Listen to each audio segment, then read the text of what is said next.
You will not believe this. I'm back. 3 audios in one day. Only because I got interrupted. But that interruption gave me some answers. That I was right.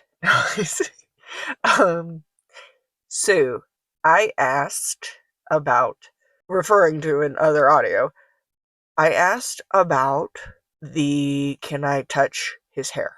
If you know, you know. That was my oldest.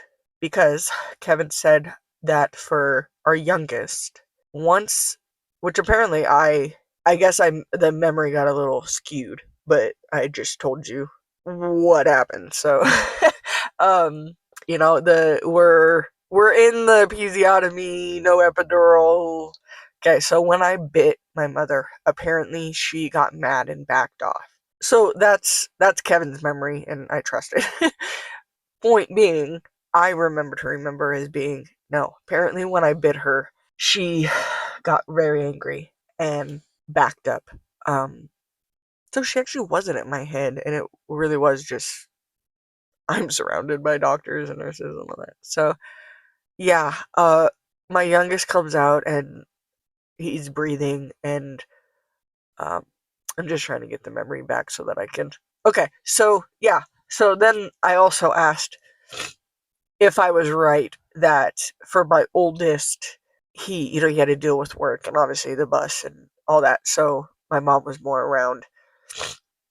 But he did say that, um, sorry, I found out, as you can probably hear my voice, I found out some news, not me or Kevin or anything, but I found out something about a friend and it made me really disappointed and really sad. But this isn't about them. Kevin said that for our youngest, that he was able to be there more uh, after. So yeah, we had a really good time. We really did. We had it. I mean, we had a kid by then, so we'd lived some years together, and so we had a lot of fun with our youngest that night. And we called to tell our oldest, and I mean, he was a couple years old, so he cared, but not like when he actually could physically see him, which was the next day. And yeah, my brothers came. My brothers had come. I guess I did forget that. My brothers did come to my oldest and my youngest's birth. And so that was cool. I can't believe I forgot them. I guess I was just I'm trying to remember so much. And so and they were only there after because they were young. So they didn't want to see the labor process. And there was context with their dad.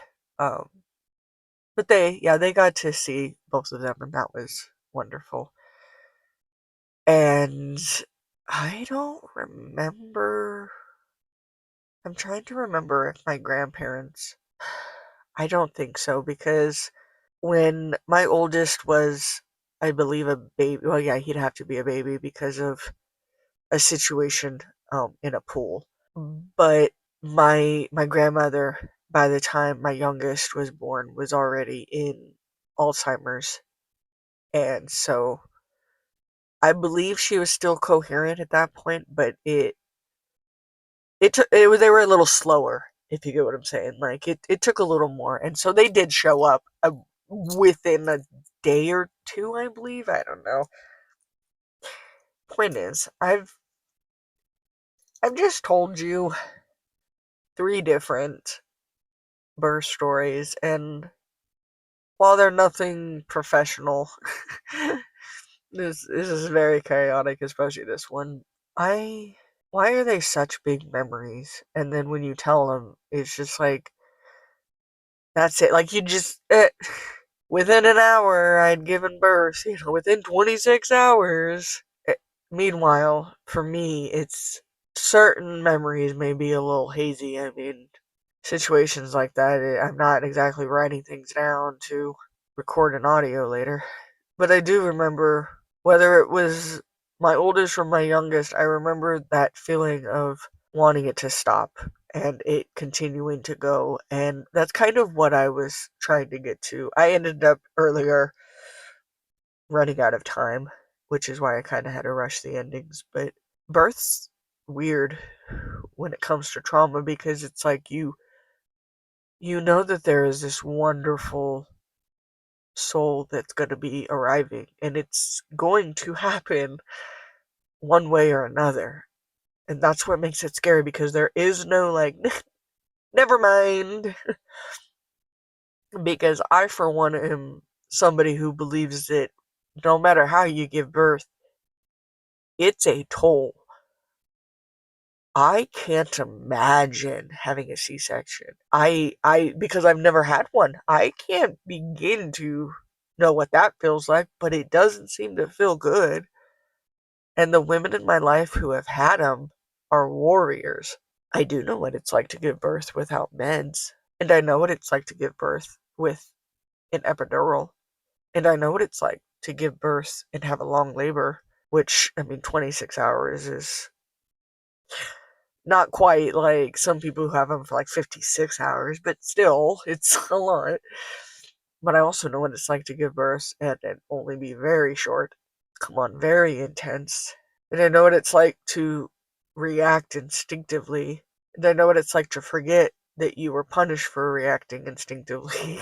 And I remember her kind of swatting me, but I mean, in the context of giving birth, a swat was nothing, pain wise.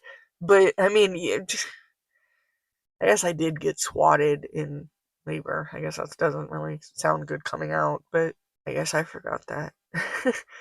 And he said it so like I should already know that, and it's like that's almost what makes it validating because it's like he says it, and then it's like, oh yeah, I guess that did happen. But I didn't care at the time because I felt so bad for biting her, and I was in so much pain. But I clearly, as I'm sitting here, I think this is why I needed to tell you my birth story because all three of them, because I need you to understand why I struggle a lot with. I know I can't have planned everything regarding all three of them. I'm not saying, I'm not saying that I want to have kids now. I can't even have kids now, but I'm not even saying I want to have kids now. I'm just pissed off. And I'm just sad, I guess, about what they didn't get. It's like I don't want it now. I don't want to go back to the baby stage now. Oh, I don't. But I also struggle knowing that I have such a wonderful father for my children, but when I tell the birth story, for the youngest, he didn't get to I didn't get to be in his arms. He didn't get to hold me. And for my oldest, I don't get to say that I was the first to hold him. I mean, yes, but I don't know. I don't know. Because it's not about I guess it's the touching. All the touching. Not even just that. It just. Maybe that's the core of the whatever birth wound it would be called. Maybe it's when you're the kid who's like, stop touching me. Whether it be forced hugs, forced kisses, forced lick your finger and rub spit across somebody's face. Just that stop touching me feeling mixed with we have to touch you or your baby dies. We have to touch you or you rip. We have to touch you or, and then the extra of we get to touch you because insert title, insert whatever. Just touch and insert. It feels very familiar, and that is hard when underneath all of it is a life coming into the world. Not something disgusting, not something inappropriate, not something wrong. The very thing I wanted, the very thing I sought out, the very thing I dreamed of. I grew up watching Baby Center. I grew up living Baby Center. I truly believed. Did I say Baby Center? I meant A Baby Story. Baby Center was after a baby story. You know what I'm saying? That was like the next piece. That was that was the one I was having children. But a baby story. Do you know there was on top of a baby story there was also something called like maybe it was one born every minute? Something where it was basically live streams and women would come into the center and give birth and it was like you could just watch it. Like the Super Bowl. You know? Like so cool. I watched every episode. I took notes. I was gonna grow up and be a labor and delivery nurse. I loved babies. I got a Barbie that was. Do y'all remember those?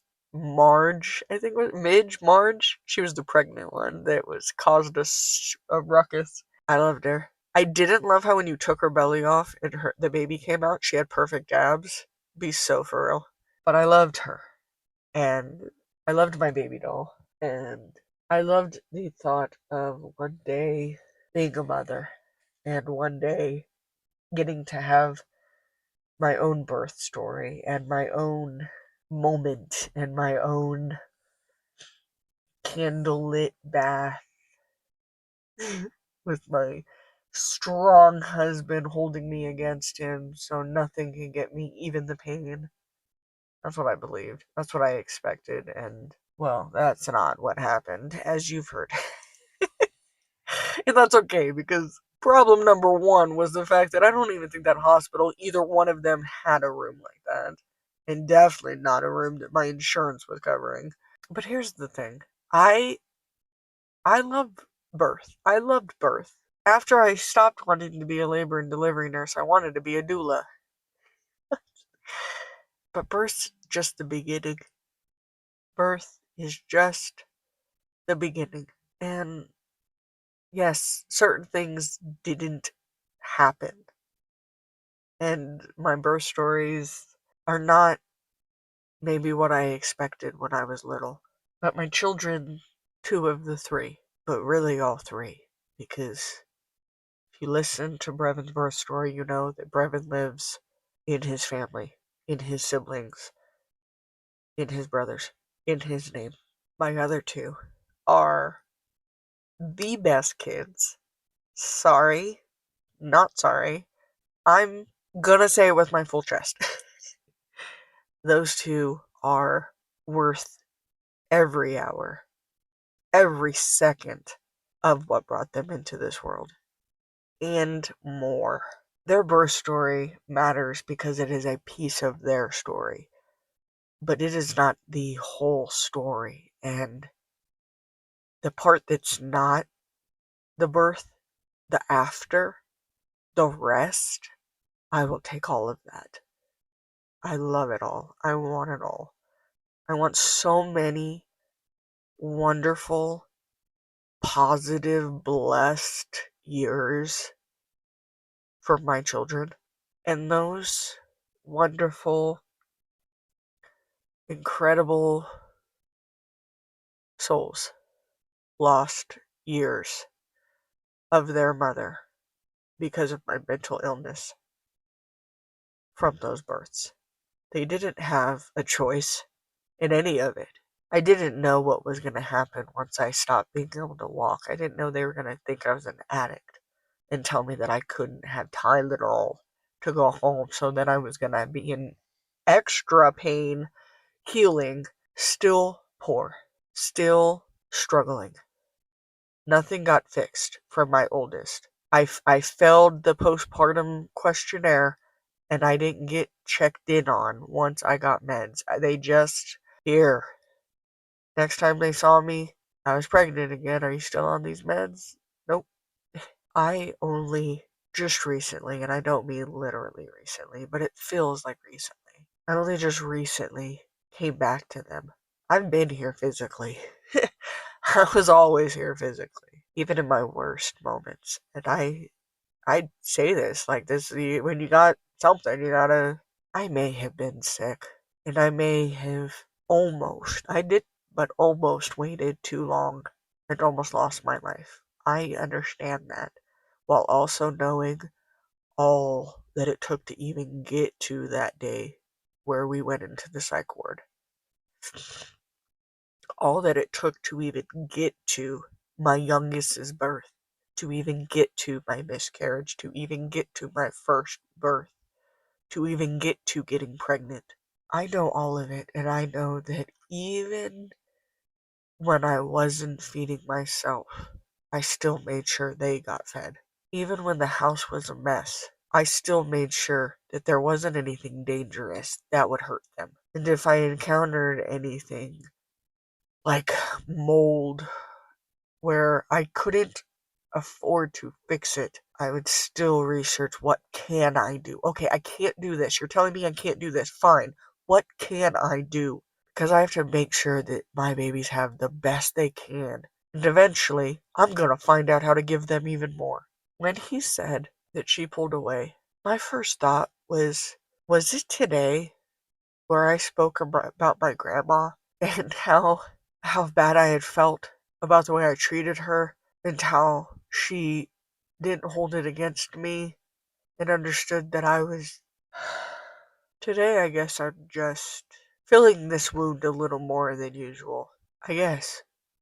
I guess because it's February and because, oh man, not all of my pieces have been good, memory wise.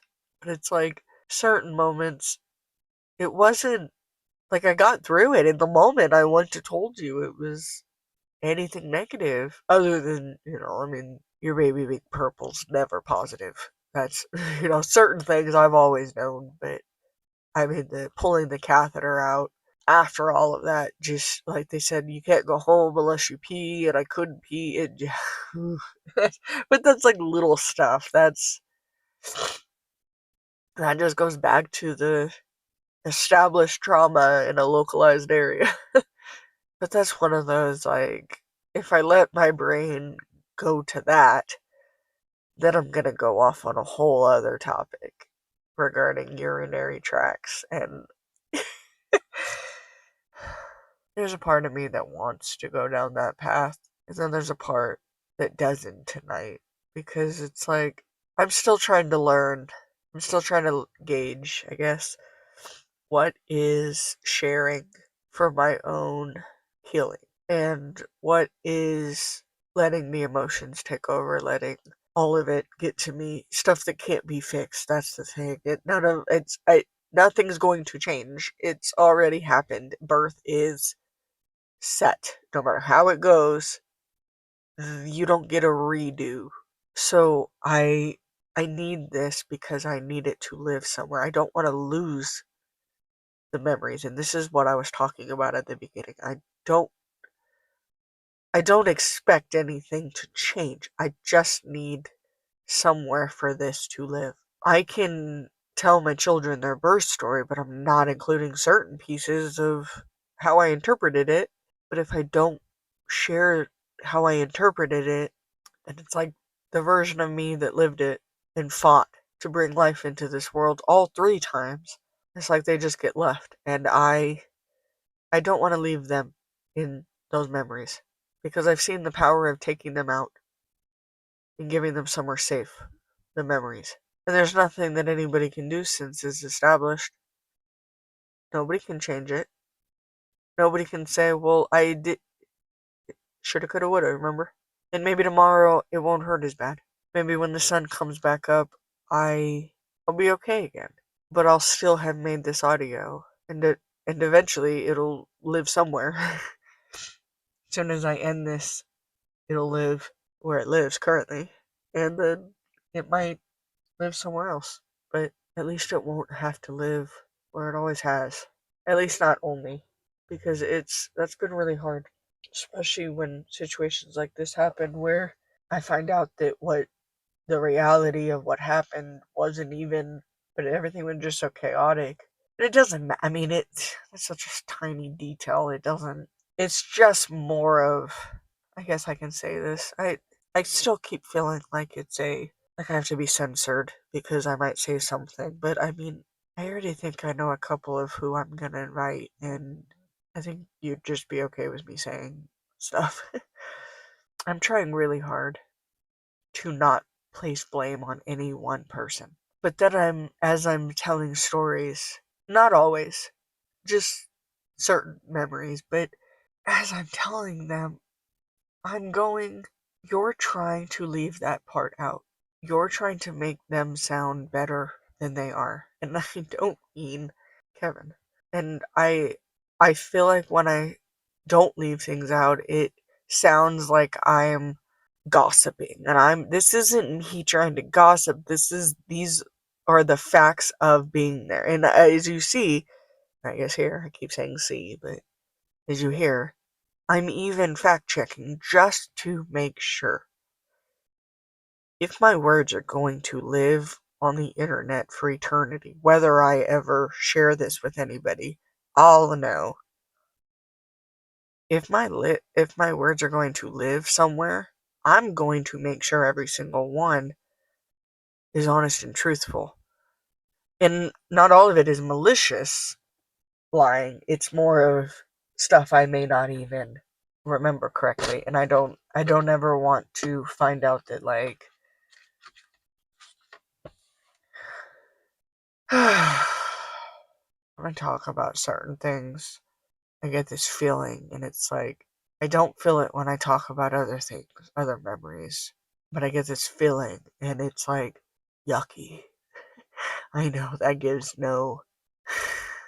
That's just what it feels. Yucky. It just. Those births were so long ago. And they weren't actually that long ago in the grand scheme of life, but they feel so long ago. They feel so.